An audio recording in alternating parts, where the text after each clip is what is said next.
Hello viewers, welcome to another blog by মোটোভিডি। তো আজকে আমি এখন আছি হচ্ছে আগারগা 60 ফিট রোডে, নোবেল কেয়ারের পাশে। এইখানে বিল্ডিং ডিজাইনের একটা কাজের জন্য আসছিলাম। তো কাজটা নিয়েছি, একটা 5তলা বিল্ডিং ডিজাইন করতে হবে। তো এইখান থেকে হলো আবার চাচার বাসায় যাব, একটা ডকুমেন্ট দিয়ে আসতে হবে, দলিল। তো চলুন দেখি রাইডটা কেমন হয়। আর এইখানে আগারগা 60 ফিট রোডটাও মোটামুটি সুন্দরই হয়েছে, কিছুটা অংশ ভাঙ্গা ছিল, এখন ঠিক করছে। একদম বাজে অবস্থা হয়েছিল, এগুলি কাজ করতেছে, তো কিছুদিনের মধ্যেই ঠিক হয়ে যাবে। আর সিএনজিটা ঘুরাইতে দিই, মানে দয়া দেখাই আর কি, ঘেঁষাঘেঁষি না কইরা। অনেকে মানে ঘুরাইতে দেখলে আরো বেশি কইরা টাইনা আরো বাধা দিয়া কেমনে যাবে সেইটার ধান্দায় থাকে। তো এটা কোনোভাবেই উচিত না এগুলি করা। আর সূর্য যা আছে, টেম্পারেচার খুবই ভালোই লাগতেছে, খারাপ না, কারণ শীত অতটা নাই। সূর্যের আলোটা এই সময় আরও ভাল লাগে শরীরে। আর আমার শরীরে অলরেডি ভিটামিন ডি কম, কারণ দিনের বেলা খুবই কম বাইর হওয়া হয়, রাত্রেই বেশি বাইর হই। তো সূর্যের আলোতে থাকতে বলছে ডাক্তার, থাকা হয় না, আলাদা ওষুধ খাওয়া লাগতেছে ভিটামিন ডি এর জন্য। আর সবার হয়তো উল্টা, আমারই এরকম। তো এখন হলো 60 ফিট রোডে আছি।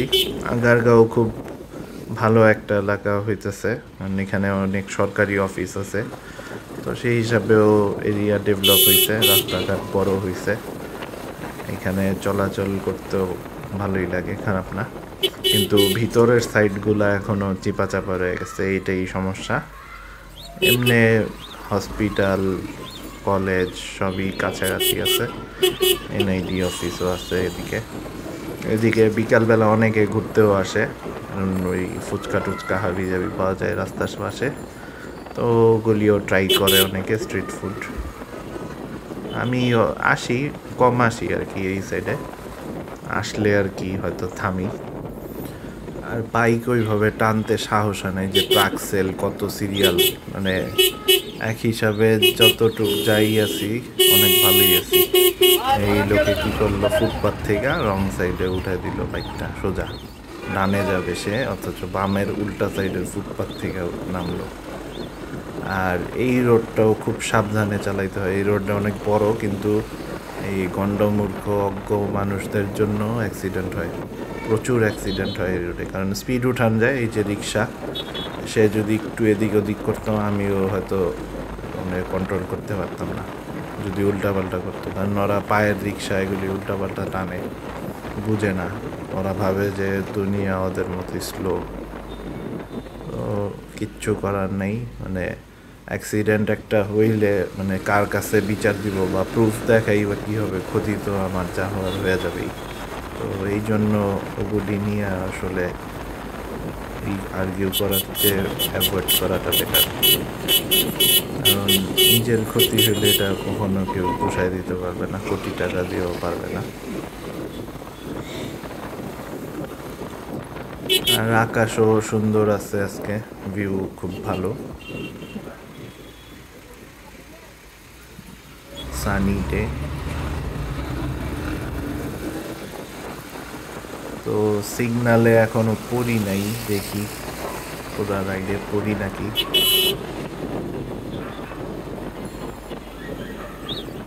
আমি সামনে ডানে চলে যাওয়ার জন্য আগের থেকে ডানে ছিলাম। আর এই রাস্তাটাও মানে ভালোই, মেট্রো রেলের স্টেশন আছে সামনে, নিচে বামে জায়গা আছে ভালো, এদিকে সুন্দর একটু দেখতেছি। যাওয়া হয়নি ভিতরের টাইম হয় না আসলে, রাস্তায় পড়ে তো, এই জন্য ওইভাবে যাই না। এগুলোর বামে ভালো জায়গা আছে,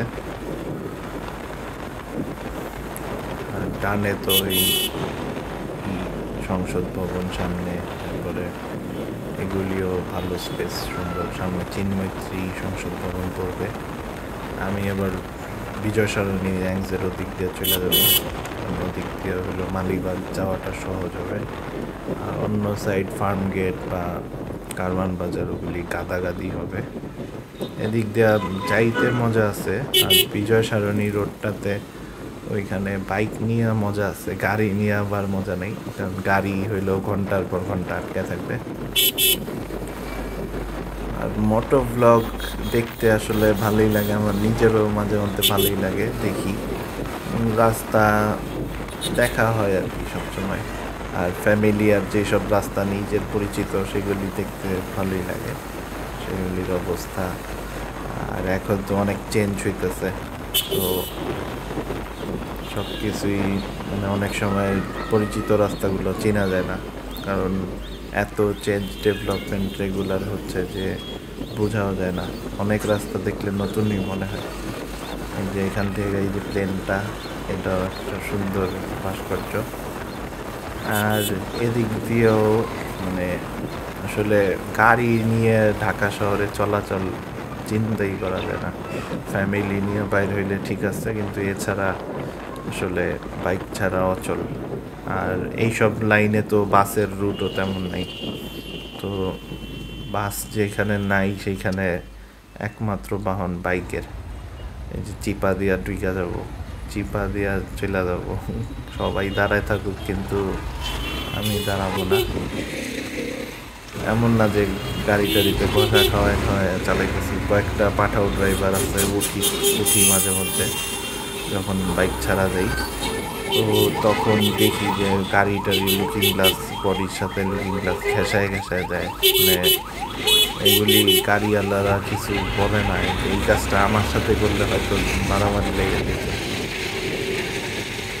তো এই সিগনালেও আমি থামি নাই, থামতে হয়নি, ভালোই সুন্দরভাবেই পার হইতে পারছি। এখানে এই যে ঝর্ণা আছে মোটটাতে, আর বঙ্গবন্ধুর বড় মূর্তি তো ভাঙ্গা ফেলছেই।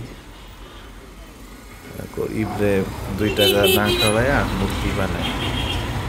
গরিবদের ডাইকা বলতো যে আইসা খায় যা এক বেলা, এইটা না।